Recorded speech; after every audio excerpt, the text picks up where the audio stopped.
Je tenais à vous montrer ce travail, cette œuvre et l'espèce d'enquête qui a été faite après coup, enfin enquête, je ne sais pas comment on peut appeler ça, la narration, le récit de cette... de quoi? De qu'est-ce qui s'est passé?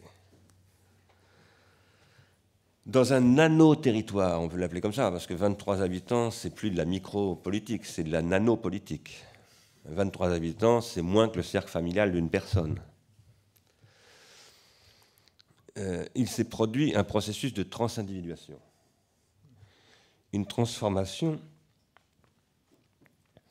absolument radicale.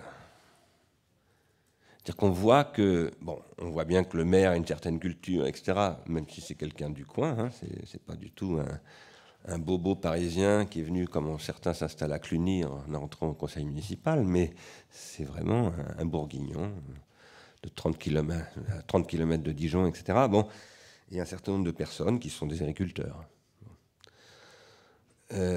Et qui, en particulier le mari et la dame, c'est la Combe, je crois qu'ils s'appellent, mais pas eux seulement, hein, sont littéralement transformés. On pourrait presque dire, excusez-moi, la figure est un peu, évidemment, peut-être outrancière, transfigurée par ce qui se passe là.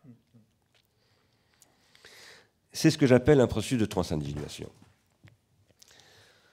Et je pose, moi, que toute œuvre produit un processus de ce type-là. Une œuvre. Voilà, je pose ça comme point de départ de toutes mes réflexions sur la question artistique. Pas seulement artistique, d'ailleurs.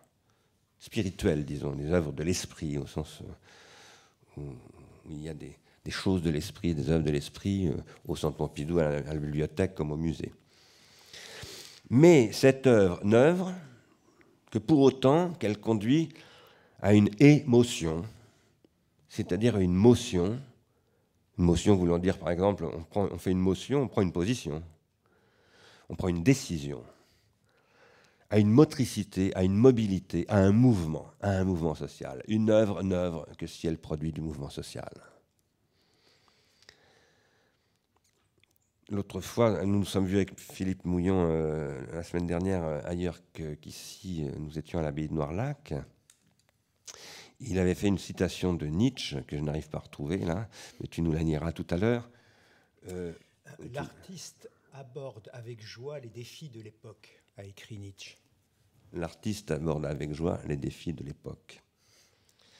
Nous en avons des défis, c'est le moins qu'on puisse dire. Je pense que par ailleurs, nous sommes à une charnière. D'une certaine façon, cette considération que la Fondation de France a pour les territoires, y compris les micro-territoires comme cela, était à mon avis des signes annonciateurs de quelque chose qui maintenant se concrétise à travers ce que j'appelais tout à l'heure la reterritorialisation. Je pense que nous vivons aussi des transformations organologiques majeures, j'en ai parlé tout à l'heure, je ne vais pas y revenir maintenant, mais si j'y reviens très rapidement, c'est parce que je m'achemine maintenant vers la discussion, le dialogue avec Philippe Mouillon. Philippe disait l'autre fois, enfin il décrivait quelque chose la semaine dernière à Noirlac, et dans son travail en général, qui est ce que j'appellerais moi une prise de contrôle sur les mouvements et les comportements, pour les priver de mouvements et d'émotions, mais pour les mettre sous contrôle d'un type de motion qui n'est pas décidé par eux, c'est ça que j'appelle la prolétarisation, à travers un processus que j'évoquais tout à l'heure en commentant Deleuze, de ce que j'appelle moi la grammatisation. La grammatisation, qu'est-ce que c'est que la grammatisation? Enregistrer quelqu'un qui parle, c'est le grammatiser, c'est-à-dire c'est transformer les fréquences qu'il émet par le son en des choses qu'à un moment donné, un système électronique peut gérer et sur lesquels il peut effectuer des calculs qu'on peut paramétrer, etc. Tracer des comportements sur le web, c'est grammatiser ces comportements. Écrire une parole, ce que l'on fait depuis 3000 ans presque maintenant, c'est aussi grammatiser la parole. Et aujourd'hui, nous sommes dans un processus de grammatisation colossal, planétaire, industriel. Je l'appelle même, moi, hyper-industriel, puisqu'il affecte aussi bien les cycles de nucléotides qui forment l'ADN que les atomes au niveau nanométrique, c'est-à-dire au niveau quantique, en dessous du niveau macrophysique, donc à un niveau qui relève de ce qu'on appelle les relations d'incertitude d'Heisenberg, etc., etc. Absolument tout est grammatisé. Et dans cette grammatisation générale et absolue, qui à mon avis est absolument cruciale pour le monde artistique, parce que les artistes sont toujours ceux qui travaillent avec ce processus de grammatisation, de discernement, de reproduction, d'artefactualisation, etc. Il y a un défi, pour reprendre ce terme de Nietzsche, qui est aujourd'hui articulé sur une charnière. Je pose que nous sommes à une charnière. Nous sommes une charnière dans les conditions organologiques et que cette charnière, elle est, comme nous disons à Arsène Lupin, pharmacologique, c'est-à-dire qu'elle produit de la prolétarisation et en même temps, elle seule peut produire de la déprolétarisation. Et je pense que l'artiste joue un rôle absolument capital dans toute l'histoire de l'art, depuis le début, de renversement de ce qui, dans le pharmacone, dans la technique, peut conduire à finalement à la destruction de l'émotion, on pourrait dire comme ça si vous voulez, pour en faire au contraire un transducteur de cette émotion. Je prends le mot émotion chez moi au sens de la transindividuation, c'est-à-dire du mouvement de transformation et de transfiguration dont je parlais tout à l'heure. Ce n'est pas l'émotion au sens sentimental simplement du terme, même si cette dimension, comme le rappelait Nancy, que j'ai évoqué à l'instant, au début, cette dimension sentimentale est inaliénable. C'est-à-dire que s'il n'y a pas cette dimension-là, il n'y a rien du tout. Alors si j'ai invité Philippe, c'est parce que je voudrais qu'il nous parle un peu du local et de l'urbain.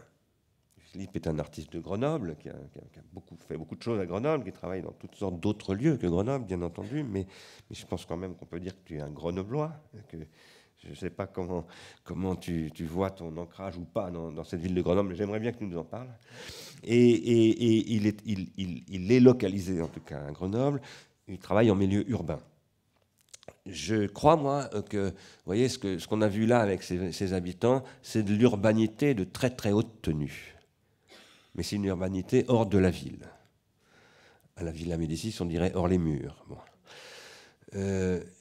Une urbanité sans ville, est-ce que c'est possible, ça, par exemple?